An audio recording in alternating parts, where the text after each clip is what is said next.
나와 함께 낙원해라는 제목으로 말씀을 나누겠습니다. 이번 고난주간 특세는 십자가를 지신 그 예수님을 묵상하면서 한국 교회의 그 교회사에 십자가 정신으로 목회하신 이 목사님들의 이 설교를 나누고자 이 월드비전에서 묵상집을 이번에 만들었는데요. 이 책을 중심으로 저희 교회에서 이제 우리 교회에 맞게 또 우리 신앙에 맞게 좀 재구성하여서 함께 말씀을 나누도록 하겠습니다. 어떻게 보면 한 100년 또 아니면 뭐 한 120, 30년 전에 우리 할아버지 목사님들의 그 설교를 제가 준비하면서 한 가지 놀란 게 있었는데, 그것은 우리 한국의 신앙의 초창기잖아요. 신앙의 초창기니까 신학적으로나 신앙적으로나 목회적으로 많이 다듬어지지 않았을까, 저는 이런 생각을 했었는데, 이 말씀을 제가 준비하면서 깜짝 놀라게 된 것은 굉장히 복음적이고 그리고 논리적이고 그리고 체계적이라는 사실에 아주 뭐 충격이라기보다도 은혜를 받았습니다. 할 수 있는 대로 우리 그 선조 목사님들의 설교를 그대로 살리려고 제가 많이 좀 노력을 했습니다. 우리 책에 나와 있는 거는 많이 이렇게 조금 목사님들이 다듬은 그런 내용이고, 제가 이거를 원본을 좀 살리려고 그 원본을 좀 달라고 제가 요구를 해서 원본을 가지고 제가 준비해서 중간중간에 어떤 단어 같은 것이 약간 그 원본을 살리는 느낌도 있고, 아마 여러분들은 전혀 모르실 거예요. 제가 준비하고 하니까 저는 느낄 수 있지만 그래도 그렇게 하려고 노력했다라는 것을 알 수 있고, 또 이 목사님들이 또 이렇게 또 잘하신 부분도 있고 또 좀 부족한 부분도 아마 있을지도 몰라, 역사적으로 보면. 그렇지만 우리가 그런 어떤 개념보다는 목회적인 차원에서 또 말씀을 우리가 나누는 차원에서 함께 보도록 그렇게 하겠습니다. 그래서 우리 그 선배 목사님들이 어떤 말씀으로 목회를 했는지, 그리고 오늘 말씀도 보시면 알겠지만 굉장히 어떻게 보면 구체적이다. 그리고 아주 막 이렇게 세밀하지는 않아요. 그렇지만 우리가 뭐 설교를 지금 뭐 분석하려고 하는 건 아니지만 그래도 정말 어떻게 보면 참 그 면밀히 이 말씀을 살펴보고 있다, 이런 걸 깨달을 수가 있었습니다. 오늘은 우리가 첫 번째 시간으로 오늘 길선주 목사님의 이 말씀을 우리가 함께 나누는데요. 길선주 목사님은 1901년에 장대영 교회 장로님으로 출발을 하셨다가 1907년에 평양신학교 1회 졸업생으로 이제 목사 안수를 받습니다. 그리고 장대영 교회의 목회자가 되고, 그때서부터 이제 평양 대부흥 운동이 일어나는 거예요. 시작이 되는 것이고, 오늘 이 길선주 목사님이 쓴 가상칠언이라는 설교집이 있는데, 그 설교집에 나오는 그 십자가 위에서 7마디의 그 설교 중에서 오늘은 두 번째의 말씀으로 나와 있는 나와 함께 낙원해라는 그런 말씀으로 우리가 나누겠습니다. 그래서 뭐 시간상으로 우리가 한 20분도 안 되는 시간에 하기 때문에 뭐 그걸 다 할 수는 없지만 그냥 핵심적인 부분만 우리가 한번 살펴볼 수 있기를 원합니다. 길선주 목사님은 어떻게 이런 내용이에요. 그렇게 죄가 무거웠던 그 십자가 위에 달렸던 그 강도가, 행악자가 그렇게 짧은 시간에 구원을 받을 수 있었는가? 어떻게 그 짧은 시간에 나와 함께 낙원에 있겠다라는 그 응답을 들을 수가 있었는가? 이 질문을 해요. 길선주 목사님은 어떻게 그 짧은 시간에 평상시에 예수님 따라다닌 것도 아니고 거룩하게 산 것도 아니고 착하게 산 것도 아닌 사람이 어떻게 그 십자가 위에서 짧은 시간에 몇 시간 안에 그 예수님을 영접하고 그리고 예수님으로부터 구원받았다라는 그런 소리를 들었을까? 그냥 우리는 죽기 전에도 예수 믿으면 구원받는다. 우리는 그냥 이 정도로 하고 그냥 넘어가잖아요. 그런데 길선주 목사님은 그 이유를 5가지로 이야기합니다. 이 사람이 그냥 구원받은 게 아니다. 구원받기 전에 분명히 구원받을 만한 액션이 있었다는 거예요. 구원받을 만한 어떤 행동이 있었다. 그 말씀을 오늘 본문에서 5가지를 찾아내는데 첫 번째는 회개가 있었다는 거예요. 회개. 어떻게 보면 우리 신앙에 이 5가지 요소가 다 필요한 거예요. 회개가 있었다. 우리 41절 함께 읽겠습니다. 41절입니다. 시작.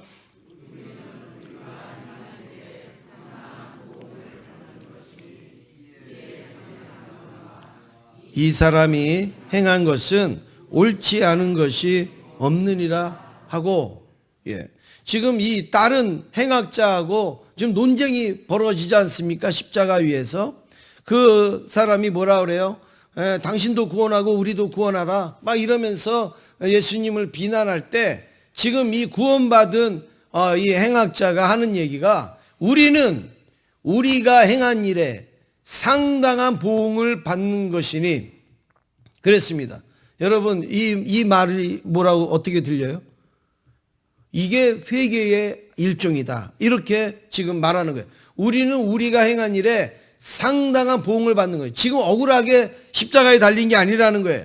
지금 억울하게 고통을 당하는 게 아니라 우리가 죄를 짓지 않았느냐, 우리가 잘못을 하지 않았느냐, 그러니까 우리가 보응을 받는 것은 당연하지 않느냐. 여러분 이거는 회개하는 사람이 할 수 있는 얘기예요. 회개하는 마음이 있는 사람이 할 수 있는 얘기예요. 회개하지 않는 사람 마음은 어때요? 내가 뭘 잘못했는데 내가 그렇게 죽을 죄를 졌느냐, 나보다 다른 사람 더 많은 사람 죄를 졌고. 여러분 이거 회개하지 못하는 사람들이 아주 전형적인 특징이 뭐냐면 자기의 잘못을 이야기하고 자기의 죄를 이야기를 하면 그것을 수긍하거나 아니면 뉘우치거나 그리고 그걸 바뀌어야 되고 변화돼야 되는데 그러지 아니하고 바로 뭐라 그래? 너는, 당신은, 이렇게 바로 반박이 되는 사람들이 있어요. 여러분 이건 정말로 우리의 이 심령이 무딘 사람들이에요. 아주 강박한 사람들이에요. 내가 뭔가가 부족하면 하나님 내가 잘못했습니다. 내가 회개합니다. 나를 용서해 주세요. 이렇게 고백해야지 맞는 거예요. 그런데 쟤도 그랬잖아요. 저 사람도 그랬잖아요. 왜 나만 그래요? 이렇게 이야기하는 사람은 아주 심령이 강박한 사람이다. 강박한 사람이에요. 그런데 오늘 이 사람 보세요. 지금 우리가 받는 이것은 보응을 받는 거다 이거예요. 이거 우리가 잘못한 것을 그대로 받는 거다 이렇게 말하고 있습니다. 이 십자가에 달린 강도는 이 못 박힌 두 손과 그 이 발에 그 찢어지는 그 고통을 당하면서 그 심령의 그 극심한 그 참회의 그 순간이 일어나고 있는 거예요. 우리가 잘못했구나. 내가 잘못했구나. 우리는 죄에 지금 보응을 받고 있구나.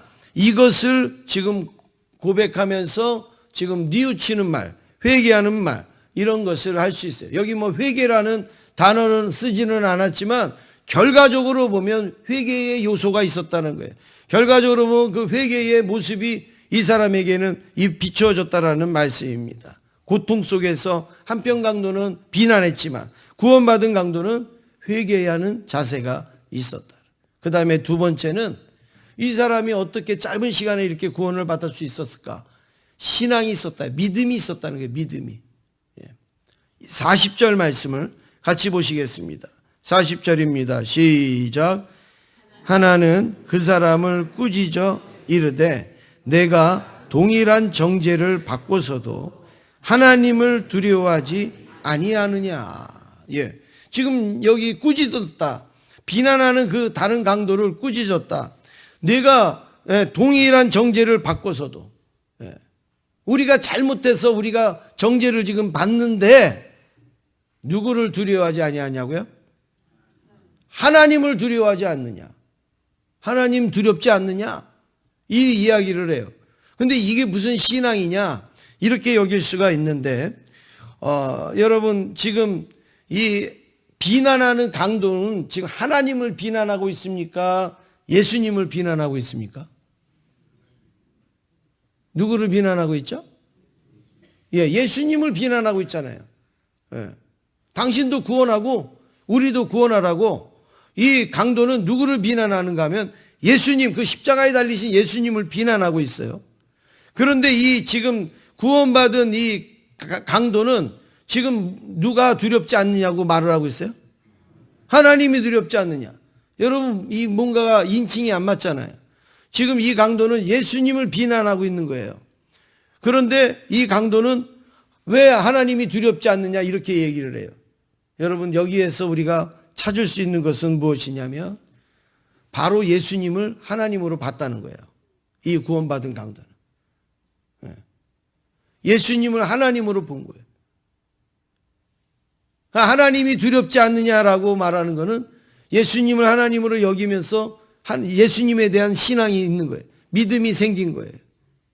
그래서 예수님에 대해서 뭐 이 사람이 두렵지 않느냐 뭐가 아니라 누가 심판한다라고 얘기냐. 하나님이 두렵지 않냐. 그러니까 예수님과 하나님을 동일하게 어떻게 보면 여러분 우리의 신앙에도 삼위일체의 신앙으로 하나님과 예수님이 하나다. 우리 이렇게 믿고 있지 않습니까? 그 믿음이 누구에게 있었느냐? 이 강도에게 있었던 것이죠. 그러니까 그 짧은 시간에 같이 못 박혀서 죽으면서도 이 강도에게는 이런 회개의 모습도 있고 이런 신앙의 모습도 있는 것을 여기서 발견하게 되는 겁니다. 수천 명의 군중이 따르고 수만 명의 대중이 막 호산나를 부르는 그런 이 예수님, 그 예수님을 막 따르고 그리고 막 외치고 그랬던 일들은 여러분 쉬운 일이지만 지금 그 만인들 앞에서 고통을 받고 그리고 그 십자가에 달려서 처절하게 죽는 그 예수님에 대해서 믿음을 보여주는 것은 쉬운 일이 아니에요. 남들이 다 환영하고 남들이 다 뭐 호산나 호산나 이럴 때 옆에서 이러는 거는 그나마 뭐 그래도 여러분 할 수가 있어요.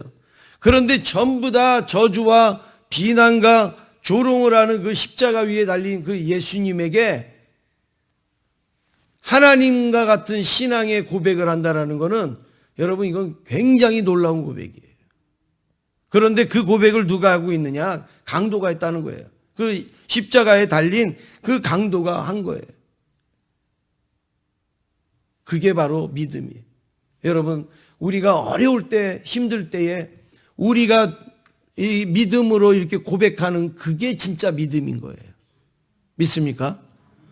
신나고 재미있고 즐거울 때 뭐 하는 것도 여러분 그것도 믿음의 고백일 수 있어요.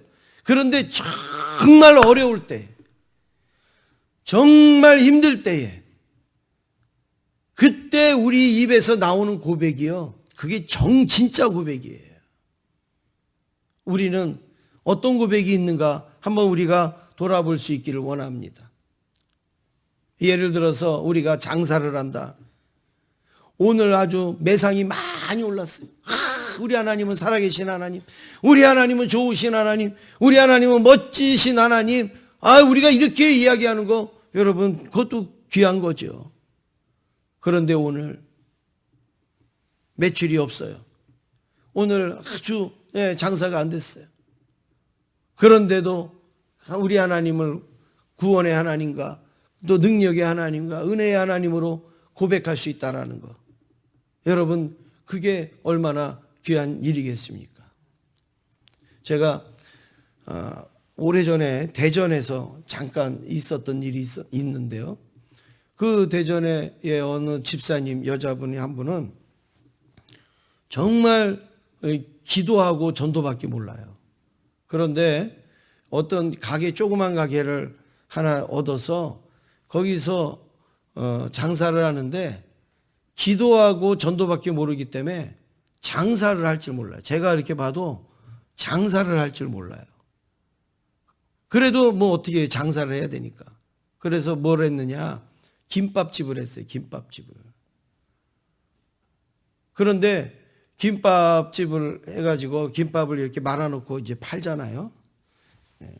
그때가 아마 그 김밥이 천국에 간다가 나오기 전이었어요. 김밥이 아직 구원받기 전에. 그때 김밥을 팔았는데 어떤 날은 그래요. 몇 줄 파셨어요? 그러면은 5줄 팔았어요. 이래고 하루에. 여러분 김밥 5줄 팔아갖고 어떻게 해야겠어요? 그럼 어떤 날은 오늘 좀 많이 팔았어요. 뭐 얼마 팔았어요? 한 10줄 팔았어요. 뭐 이러고 이제 그래요. 그런데요, 이분이요 퇴근하면서 그 어느 날은 김밥을 이렇게 싸갖고 왔어요. 그러면서 이거를 이제 드시라고 그래서 주는 거예요. 그래서 제가 이제 뭐 형식적이기도 하고 또 뭐 이럴까. 오늘은 몇 줄 파셨어요? 그랬더니 오늘 한 줄도 못 팔았대. 그랬는데 이걸 싸가지고 온 거예요. 김밥을 한 대줄을 싸가지고 온 거예요. 그래서 한 줄도 못 팔았는데 이걸 싸가지고 오셨어요. 그런데도 뭐라 그래요? 감사하대요. 그런데도 하나님의 은혜래요. 그래서 이걸 남아서 갖고 온 게 아니고 그 얘기를 하는 거예요. 남아서 갖고 온 게 아니고 감사해서 싸왔대요.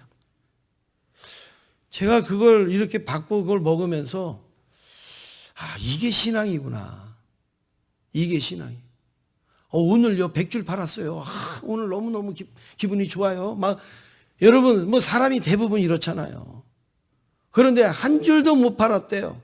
그런데 김밥을 싸가지고 와서 감사하다고 주시는 거예요. 제가 볼 때 신앙은 이게 신앙이구나. 내가 건강해가지고 뛰어다닐 때도 감사하지만 내가 아파갖고 두루누워 있을 때도 감사하는 게 신앙이에요.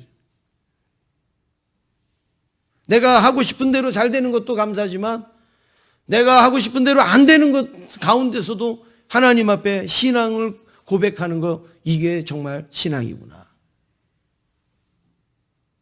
오늘 우리가 이걸 돌아보게 되는 거죠. 이 강도 보세요. 지금 자기가 거기서 인사치레할 일도 아니고 뭐 누구에게 인기 얻을 일도 아니고 지금 내 몸 하나도 고통스럽고 괴로운데 보세요. 하나님이 두렵지 않느냐. 예수님에 대하여서 지금 이런 신앙을 고백하고 있는 거. 바로 구원받은 모습을 보여주고 있는 거죠. 그 다음에 세 번째는 예수님을 증거합니다. 이 한편의 강도는 증거예요. 41절 그 뒤에 말씀에 보니까 이 사람이 행한 것은 옳지 않은 것이 없느니라 그랬어요. 이 사람이 행한 것은 옳지 않은 일이 없느니라. 지금 오히려 예수님에 대하여서 증거하고 있잖아요. 예수님에 대하여서 자기가 증명하고 있지 않습니까? 주님께서 막 이렇게 바닷가에서 아니면 들녘에서 설교하실 때 아멘, 아멘, 옳습니다. 여러분, 이렇게 하던 사람들 지금 다 어디 갔어요? 호산나, 호산나, 그렇게 하던 사람들 지금 전부 다 어디 갔습니까? 아무도 안 보여요. 뭐 증거는 두 번째 치고 뭐 그 주변에 보이지도 않아요. 숨어서 나오지도 않아요. 그런데 이 사람은 십자가에 달려가지고 이 예수님이 옳지 않은 게 뭐가 있느냐, 행동이 옳지 않은 게 뭐가 있느냐, 예수님을 오히려 증거하고 있어요. 수제자 베드로는 지금 어디가 있습니까? 예수님의 사랑을 한 몸에 받았던 지금 요한은 어디가 있습니까? 예수님이 십자가 지시는데 변호를 하고 있습니까? 아니면은 뭐 반박을 하고 있습니까? 아니면은 눈물을 흘리고 있습니까? 성경에 나타나지 않습니다. 그런데 예수님과 관계도 없었던 것 같은 이 강도는 십자가 위에서 예수님이 옳지 않은 게 뭐가 있느냐? 이렇게 예수님에 대하여서 증거하고 있습니다. 여러분, 이게 별거 아닌 것 같지만 여러분 그렇지 않아요. 우리가 어려운 일 당했을 때 옆에서 한마디 툭 건드리는 거예요. 이게 얼마나 큰 증거가 되고 힘이 됩니까? 근데 십자가 위에서 다 조롱하는 가운데에 이제 옳지 않은 것을 행한 적이 없다. 여러분, 이거는요 굉장히 놀라운 그런 예수님을 그 증거하는 모습입니다. 네 번째는 이 사람의 모습 속에는 소망이 있었습니다. 42절 함께 읽겠습니다. 42절입니다. 시작.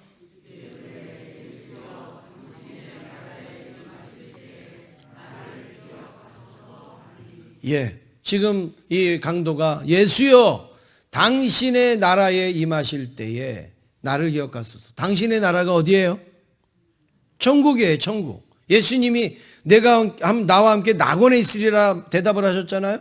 그러니까 지금 여기 스토리에 나오는 나라는 바로 낙원 그리고 천국인데, 이 사람은 지금 십자가에 죽으면서 내세의 영생과 그리고 예수님의 재림을 믿고 있는 소망이 여기에 보이고 있는 거예요. 비춰지고 있는 거예요. 아주 그럴싸한 신앙의 고백이나 아니면 그런 단어가 아니지만 당신의 나라에 임할 때 나를 기억하소서, 두리뭉실한 이야기 같지만 그 가운데 이 내세에 대한 믿음이 있잖아요. 그리고 예수님 재림에 대한 그런 소망이 있지 않습니까? 여러분, 사람이 아주 큰 어려운 일을 당하면 대부분 자포자기하기 쉽습니다. 안 그렇습니까? 지금 여기서 십자가에서 내려갈 수도 없고 이제는 다 죽을 게 되면 모르겠다, 이제 에라 모르겠다 이럴 수가 있어요. 우리가 큰 일을 만나면 정말 우리도 모르게 모르겠다, 뭐 기도고 뭐고 나는 모르겠다 이럴 수가 있어요. 평생 예수 잘 믿다가도 어려운 일 닥치며 다 내려놓는 분들이 있어요. 여러분, 그건 신앙이 없는 거예요. 그런데 지금 이 강도는 지금 그런 상황 속에서 뭐라 그래요? 당신의 나라에 임하실 때 나를 기억해달라. 이거는 소망이 없으면 이런 고백을 할 수가 없는 거죠. 그러니까 이 강도는요 그냥 뭐 달려있다가 얼떨결에 그냥 말 한마디 잘해가지고 구원받은 게 아니에요. 이 사람에게 보면 이런 요소들이 다 있는 거예요. 회개와 신앙과 뭐 증거하고 그리고 이렇게 또 소망을 갖는 이 모습이 있어요. 그리고 마지막으로 다섯 번째는 기도입니다. 42절 우리가 지금 읽으신 이 말씀을 보면 이르되, 이거 지금 강도가 하는 얘기죠. 예수여 당신의 나라에 임하실 때 나를 기억하소서. 여러분, 이 강도는 마지막에 자기의 그 핏방울이 마지막에 막 지금 떨어지고 있어요. 지금 이제 숨이 넘어가고 있어요. 그럴 때 이 사람이 한 말이 뭐예요? 당신의 나라에 임하실 때, 예수여 당신의 나라에 임하실 때에 나를 기억하소서. 여러분, 이게 뭘까요? 이게 기도예요. 이게 기도예요. 뭐 기도가 뭐 거룩하신 하나님 아버지 여러분, 이것만이 기도가 아니라 지금 이 사람은 마지막 숨을 거두기 전에 예수님께 지금 한 말이 이게 바로 기도라는 말이죠. 여러분, 이 구원받은 강도는 살 때는 아주 나쁘게 살았을지 몰라도 마지막에 죽을 때만큼은 기도하면서 죽었어요. 기도하면서 마쳤단 말이에요. 사랑하는 성도 여러분, 오늘 우리의 인생 마지막에도 마지막 호흡이 끊어지는 그 순간에도 우리는 기도로 끝날 수 있기를 주님의 이름으로 축원합니다. 여러분, 우리가 이런 거 기도하셔야 돼요. 마지막에 우리가 수음이 끝날 때 나는 무엇으로 끝날까? 어떤 호흡으로 끝날까? 근데 오늘 이 강도는 그 많은 사람들, 평상시에 신앙생활 잘한 사람도 하지 못했던 그런 모습, 마지막을 기도로 끝내잖아요. 마지막으로 당신의 나라에 임하실 때 나를 기억하소서. 이거는요 기도예요. 기도. 이 기도에 예수님이 뭐라고 답하십니까? 오늘 내가 나와 함께 뭐예요? 낙원에 있으리라. 할렐루야. 예, 이게 응답이에요. 응답. 마지막 호흡에 하는 그 기도를 하나님께서는 낙원에 있겠다라고 응답을 해 주셨습니다. 구원을 선물로 주셨습니다. 얼마나 아름다운 기도고 얼마나 아름다운 응답입니까? 사랑하는 성도 여러분, 오늘 저와 여러분이 이렇게 마지막에 하나님 앞에 아름다운 기도로 마치고 아름다운 응답으로 맞춰질 수 있기를 주님의 이름으로 축원합니다.